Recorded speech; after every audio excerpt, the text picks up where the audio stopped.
नमस्कार साथियों, DCB news Uttarakhand में आप सभी का अपना स्वागत। और आज हम बात करेंगे जौनसार और जनजातीय क्षेत्र में इन दिनों माघ महोत्सव बड़े हर्ष और उल्लास के साथ मनाया जा रहा है। हम आपको बता दें, आजकल माघ मरोज का यह त्योहार सोशल मीडिया में भी बड़े ही चर्चा में बना हुआ है। कई सारे लोग इसको मनाने के पीछे वैज्ञानिक कारण बता रहे हैं। कई सारे लोग इसके पीछे पौराणिक और जनजातीय क्षेत्र समुदाय होने के कारण वहां का मुख्य आहार जो है मांस मछली होता था आदिवासी लोगों का, उसको भी कारण मान रहे हैं। तो कई सारे लोग इसके पीछे वहां के राक्षस के अंत का भी जिक्र करते हैं। हालांकि लिखित रूप से कहीं भी जौनसार बावर का अधिकतम इतिहास देखने को नहीं मिलता है, इसलिए वहां का जो इतिहास है वो ये तो हारुलों के माध्यम से सुनने को मिलता है या फिर श्रुतियों के माध्यम से वहां के इतिहास की जानकारी का जिक्र होता है। लेकिन इन सब के बावजूद हम आपके बता दें कि माघ महीने में जौनसार में पुराने समय से जो परंपरा चली आ रही थी, कहीं जगह आज वो कल्चर जिंदा है, कहीं जगह बेशक आज वो कल्चर खत्म हो चुका है। ऐसा ही एक गांव है जौनसार बावर के ग्राम उभरेव की हमारे पास कुछ प्रस्तुतियां है। ग्राम उभरेव में जहां पर कि माघ मरोज की शुरुआत के साथ ही सभी ग्रामवासी एक एक घर एकत्र होकर स्थानीय भाषा में जिसे हेला कहते हैं, हेले के माध्यम से प्रत्येक घर जाकर पहुंचते हैं। भाईचारा इससे बढ़ता है और साथ में वो जो पुरानी गायन शैली थी जौनसार बावर के जो छोड़े भारत इस तरीके का कोई गायन शैली थी, उसको भी गुनगुनाते हुए आज भी नजर आते हैं। जो शायद नए जनरेशन को तो ये गायन शैली आएगी भी नहीं, लेकिन ग्राम उभरेऊ से हमारे पास कुछ कवरेज पहुंची है जिसमें आज भी इस छोड़े भारत की गायन शैली का जिक्र किया जा रहा है। वो हम आपको प्रस्तुतियां सुनाएंगे। साथ में हम इस कड़वे सच की ओर भी आपका ध्यान केंद्रित करना चाहेंगे कि यदि जौनसार बावर में संस्कृति को विलुप्त होने का कारण सिर्फ और सिर्फ नौकरी पेशा लोगों के नौकरी करने के लिए बाहर जाने को आप कारण मानते हैं, तो शायद ये कदाचित सत्य भी नहीं है। ऐसा हम इसलिए कह रहे हैं कि जौनसार बावर के आज भी कोई भी शायद ऐसा गांव नहीं होगा जो पूर्ण रूप से पलायन कर चुका है, जहां पर पूर्ण रूप से ताले लग चुके हैं। आज भी जौनसार बावर के प्रत्येक गांव में हर एक परिवार में कोई ना कोई सदस्य विराजमान है, लेकिन बावजूद उसके भी अपनी संस्कृति को भूल जाना, उन पुरानी परंपरा को, जिस परंपरा के अंतर्गत इस माघ महीने में खाना खाने से पूर्व, रात का भोजन करने से पूर्व मुख्य प्रांगण में एकत्र होकर वहां स्थानीय गाजे बाजे के साथ गायन शैली की प्रस्तुतियां दी जाती थी, तो वहीं खाना खाने के बाद ढोलक और खांजरी के साथ घर के भीतर जो है नृत्य किया जाता था, जो कि अपने आप में एक अलग तरीके का कल्चर था। जनजातीय क्षेत्र जौनसार बावर में आज भी कई गांव में शायद होगा, लेकिन इक्का दुक्का ही सोशल मीडिया पर देखने को मिलता है। पहले ये अधिकतम लोगों के घरों में प्रस्तुत किया जाता था। और उसके पीछे यदि हम आज नौकरी पेशा लोगों के नौकरी के लिए बाहर जाने को कारण माने, तो शायद ये उचित नहीं होगा, क्योंकि हकीकत ये है कि गांव के लोगों की दुनिया भी आज मोबाइल तक सीमित हो चुकी है। पहले कोई इस पहल की शुरुआत करता नहीं है, इस गायन शैली की तरफ जाता नहीं है, और जाए भी तो उसके बाद भी अधिकतम लोग अपने मोबाइल की दुनिया में ही मस्त रहते हैं। तो इसका मतलब जो उस गायन शैली के कलाकार है, गायक है, उनका मनोबल गिरता है। इसलिए वो कलाकार आज इस कला को शायद महत्व नहीं देते, क्योंकि कलाकार का उत्साहवर्धन तभी बढ़ता है जब उसको सुनने के लिए, उसको देखने के लिए, उसका हौसला अफजाई बढ़ाने के लिए उस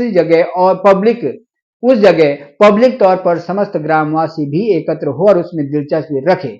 यदि ऐसा आज भी किया जाए, मोबाइल की दुनिया से हटकर थोड़ा सा समय हम अपनी संस्कृति को बचाने के लिए जाए, तो शायद ऐसा नहीं है कि आज पलायन हो चुका है। आज भी जौनसार बावर के प्रत्येक गांव में कोई ना कोई परिवार में एक आधा लोग जरूर रहता है, और वही अगर इस कल्चर को शुरू करे, वही अगर इस कल्चर की आज भी शुरुआत करते रहे, यदि उन स्थानीय कलाकारों का, जो गांव के वो कलाकार है, पुराने कलाकार जिस कला के माहिर थे, उनको हौसला अफजाई किया जाए, तो आज भी ये परंपरा जिंदा हो सकती है। आज भी हम अपनी संस्कृति को आबाद रख सकते हैं। आइए जानकारी के लिए हम आपको सीधा ले चलते हैं जौनसार बावर के ग्राम उभरेव में माघ मरोज के उपलक्ष्य पर उस हेले के दौरान की गई उस गायन शैली की ओर, जिसे कहते हैं छोड़े भारत।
बाळले बे जायरो हम के आलू रो